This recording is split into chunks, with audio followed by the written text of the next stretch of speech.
Thank you for tuning in.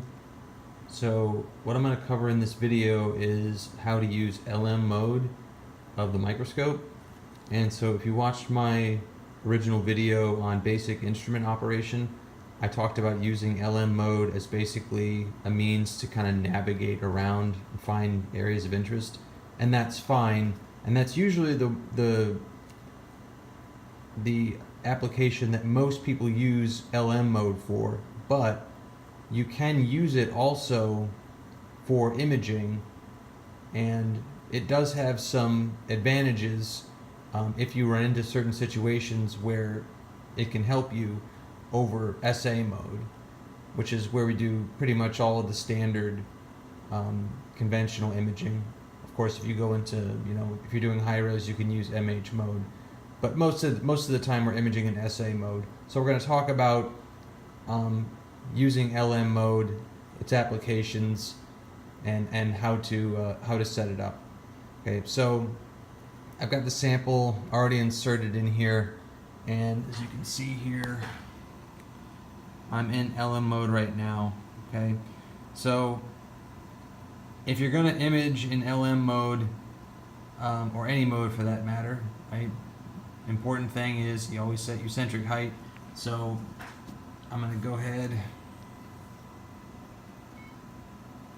You got to get into SA mode. Okay. Press eccentric focus.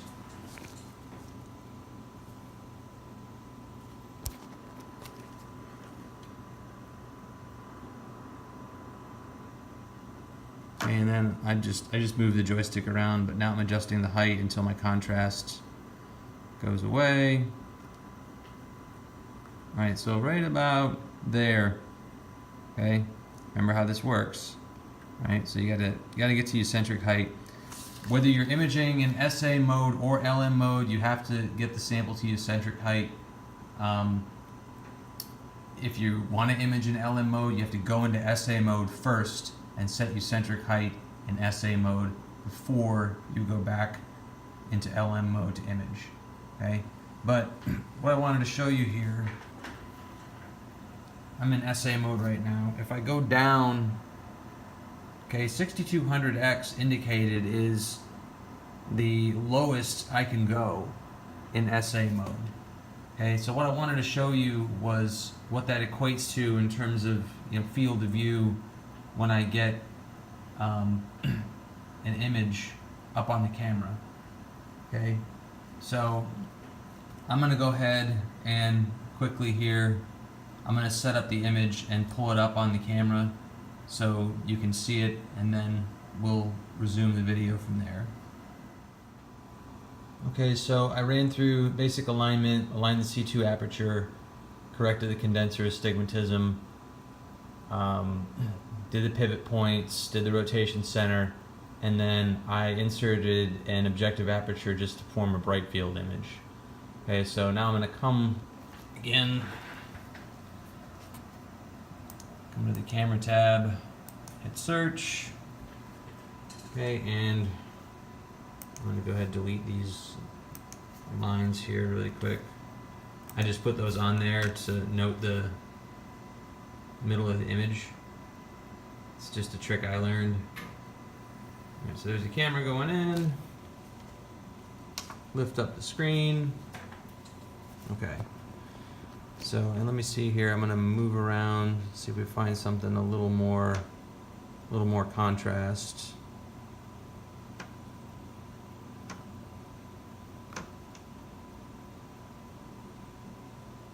Ah, there we go. Okay. All right. So I'll go ahead and increase my exposure time, my live time to 0.08. I'll just go ahead and adjust the focus here really quick. Looks like it's pretty good. All right, and then I will do an acquire here. And now what I want you to notice when I do this, okay, this is again, I can't go any lower in MAG in SA mode, okay? So now, if I right-click Image Display, go to this image section and then Info, I see dimensions here. Okay, so this is the dimensions, the physical dimensions of my field of view. So my maximum field of view in SA mode is a little bit more than 3 microns. Okay, now that may not be a problem depending on what it is you're doing, but there may be scenarios where you need a larger field of view, or you're looking at bigger particles, or you're looking at bigger features, and you need maybe micro scale, okay, imaging. And so SA mode is not really effective for that, because again, you're somewhat limited in your field of view. Okay, I can't go any wider than about 3 micrometers. So now this is where I have to use a different mode. Okay, I have to get out of SA mode, and where I can really, if I want a really large field of view, I can use LM mode. Okay, so I'm not going to save this. I'm just going to delete it. Okay, so I'll come back here, flip the screen down. Okay, so how do we set up the instrument to work in LM mode? Okay, first thing you got to do, if I have the objective aperture in, that's got to come out. Okay, which we did have in. We already talked about you got to be at eccentric height, and that's fine. So now I'll turn my mag knob until I'm in SA mode. Okay, so, or I'm sorry, in LM mode. Okay, so this is the highest mag possible in LM mode. Okay, so you want to start there.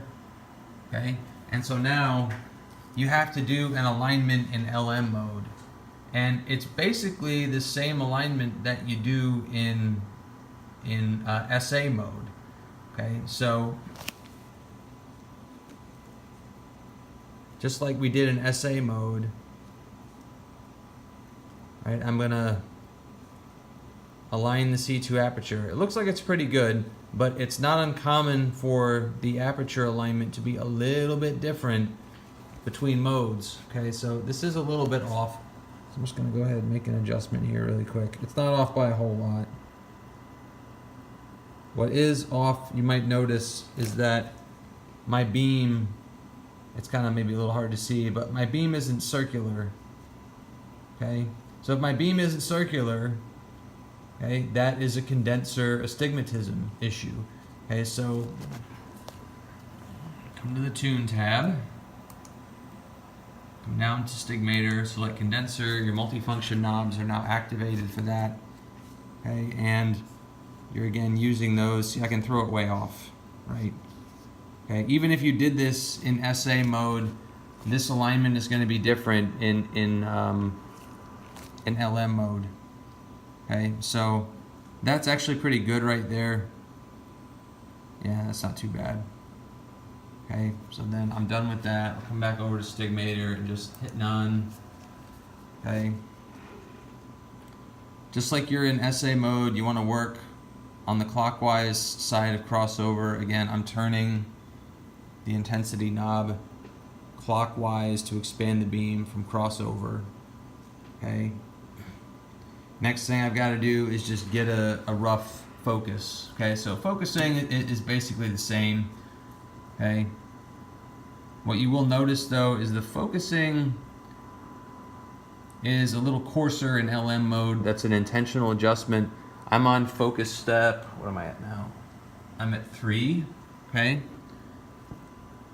And same basic idea, like you're focusing in conventional mode, okay? So, right about there. You can also, again, you can use the binoculars here if that helps you, okay? And I don't know if you can see that, but there's a little bit of like almost like a halo that kind of collapses down when you get close to good focus. Okay, so you want to get your focus pretty close. I'll go ahead here, recenter the beam. And now the next thing is the pivot points. So again, you have to do the pivot points again in LM mode. Go over to the Tune tab. Okay, and there actually isn't much beam movement Okay, again, that's what it looks like if it's off. You use your multifunction knobs just to minimize movement of the beam. You don't care about the image, you care about the beam. Okay, it looks pretty good. We'll hit done. Do the same thing for Y. Y looks pretty good too. Again, if it was off, you'd see that. Okay, but that looks pretty good. All right, then next thing, rotation center. Okay. And this is just like in SA mode. Okay, so you're trying to minimize shifting of the image. Okay, so this isn't off by a whole lot. I bottomed out the sensitivity when I do this though in LM mode because it is very sensitive. Okay, so you can see like that's worse. Okay, again you're looking at the image here. You want to minimize shifting of the image. You can expand the beam a little bit more away from crossover. Sometimes that's helpful. Again, you can also use the binoculars here. Okay, so again, that's really far off.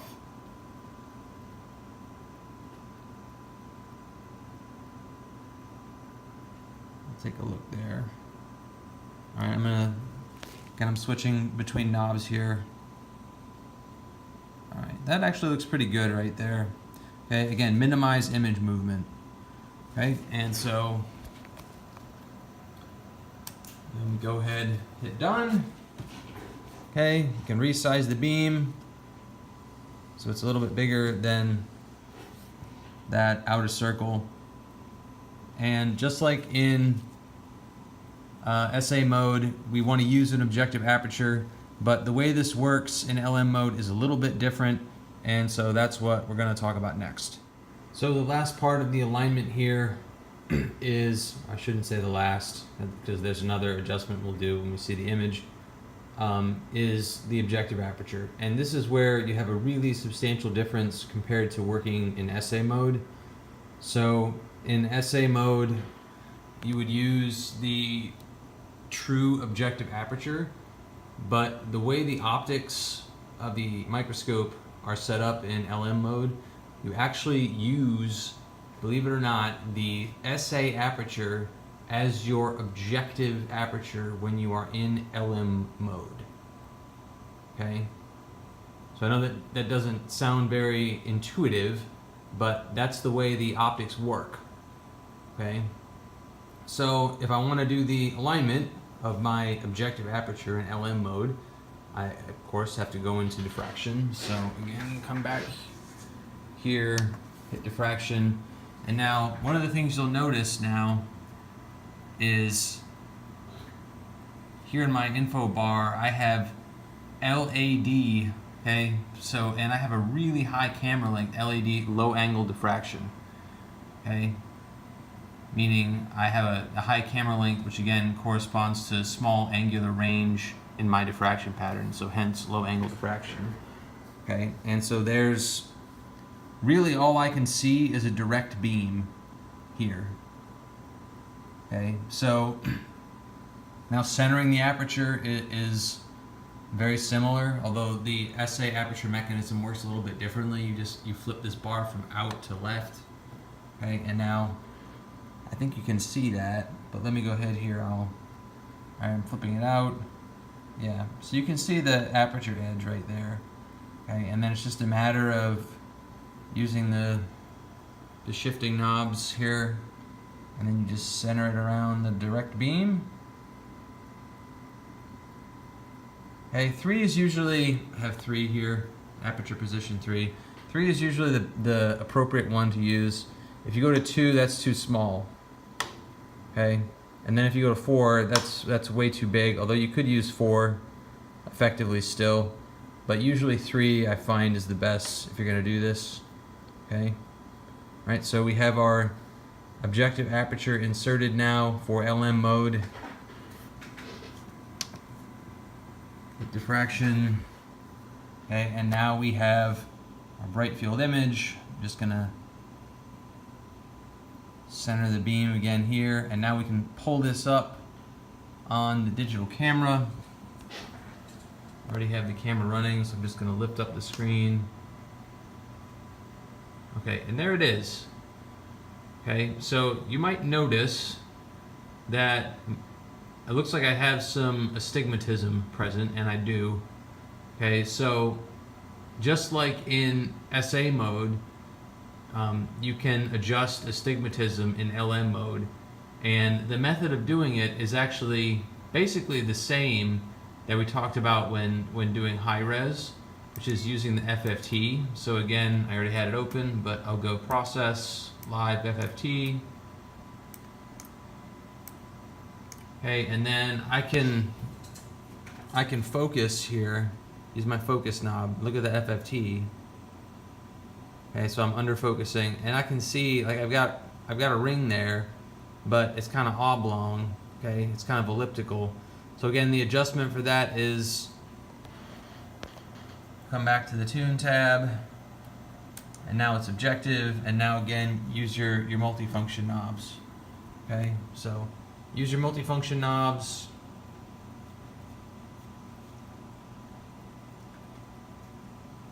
It's my sensitivity. I'm at step 2. That's okay.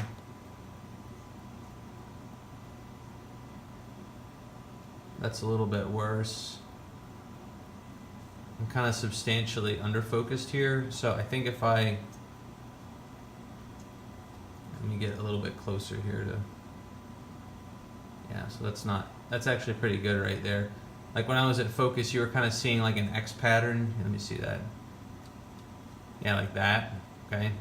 So again, that's no good. That means you're off quite a bit. You can see the streaking in the image too. Okay, I don't know if you can see that, but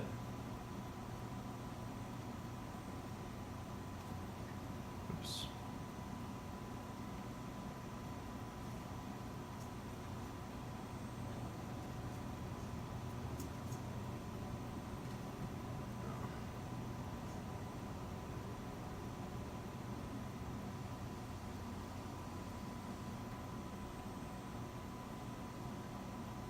Whoops. All right, so yeah, you can see from there, we probably still have a little bit left. Here, I can defocus a little bit more.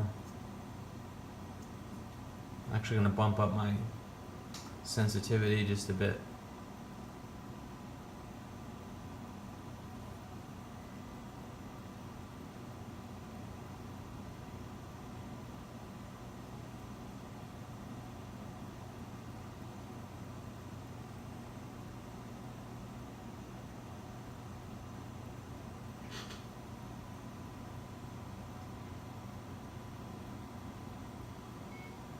Oops. All right, so that means I've bottomed out my adjustment.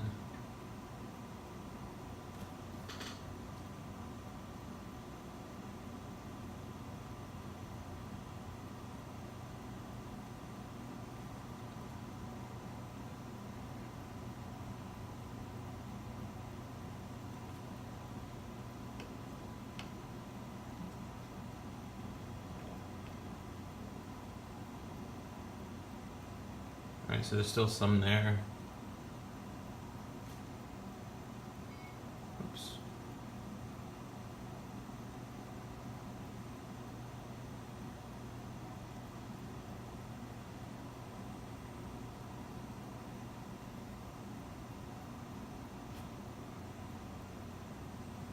Alright, we're almost there. This is a little trickier to do because you don't see like the really nicely defined rings that you would in like a high-res image. Again, the reason you're seeing rings here, it isn't because of phase contrast from an amorphous material. You're seeing that because you have the Fresnel fringes around the particles. Okay, but that looks pretty good right there. Okay. Okay, again, if I look at the image, I can go the other way. Yeah, you can see now I'm over focused. Okay, but I still have a circular ring. So anyways, just like your regular image in SA mode, you want a slight under focus. Okay, that's probably too under focused. Yeah, somewhere about like there. Okay, and so I'll go ahead, I'll just move this out of the way. And I'll go ahead and do an acquire. And now what I want to point out here is the field of view that you can get. Okay, so the scale bar obviously is bigger, right? I have a micron here, but if I go image display info, I've got now a 10 micron field of view. Okay, and this is my highest mag in LM mode. So if I want to go lower than that, I can. Okay, there's quite a few magnifications in LM mode. So put the screen down and let's go. We'll go down to 500. Okay, resize your beam. You can see there's looks like the edge of the grid bar there. So go ahead and center that. Okay, the only thing that you might need to adjust when you change, because you're going down in mag, you might need to redo your focus, but everything else should be fine. Actually, the focus looks, pretty good still.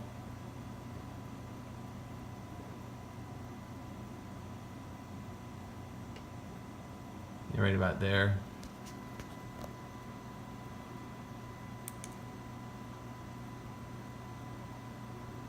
All right, and so now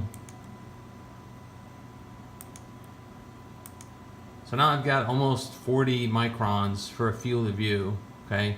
So this is actually comparable now to what you might do typically with an SEM, for example. Okay, so the point, right, of the video is